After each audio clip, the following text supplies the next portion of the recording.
Bulletin के आगाज में सबसे पहले आपको बताएंगे कि आलमी मालियाती फंड से किस्त की वसूली और दोस्त ममालिक से माली मदद के बावजूद डॉलर ने फिर ऊंची उड़ान भरनी शुरू कर दी है। इंटरबैंक मार्केट में डॉलर ₹1.50 महंगा हो गया है। इंटरबैंक में डॉलर ₹219.50 की सतह पर पहुंच गया है। इसी हवाले से मजीद तफसीलात जानते हैं डॉन न्यूज के नुमाइंदे तलकीन जुबैरी से। तलकीन बताएगा डॉलर महंगा होने की क्या वजूहात सामने आ रही है और इस वक्त ट्रेडिंग कहां तक पहुंची है?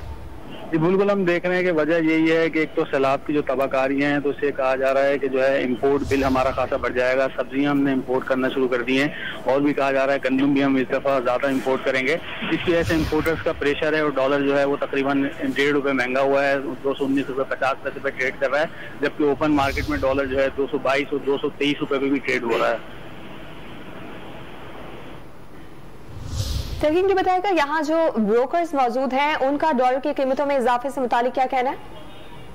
बिल्कुल, उनका ये कहना है करेंसी डीलर्स का कि जो डॉलर की कीमत में हालिया इजाफा है इसकी एक तो वजह इंपोर्टर्स की जानिब से डिमांड है, जबकि दूसरी वजह उनकी ये बता रहे हैं कि जो हमें डॉलर की कीमत से मुतालिक अपडेट कर रहे हैं। IMF से किस्त मिलने के बावजूद डॉलर महंगा हुआ है और इंटरबैंक मार्केट में डॉलर ₹150 महंगा हुआ। इंटरबैंक में डॉलर ₹219.50 का हो गया है। आलमी मालियाती फंड से किस्त की वसूली और दोस्त ममालिक से माली मदद के बावजूद डॉलर की कीमतों में इजाफे का सिलसिला इस वक्त जारी है। इंटरबैंक मार्केट में डॉलर ₹1.50 महंगा हुआ है और डॉलर ₹219.50 की सतह पर पहुंच गया है।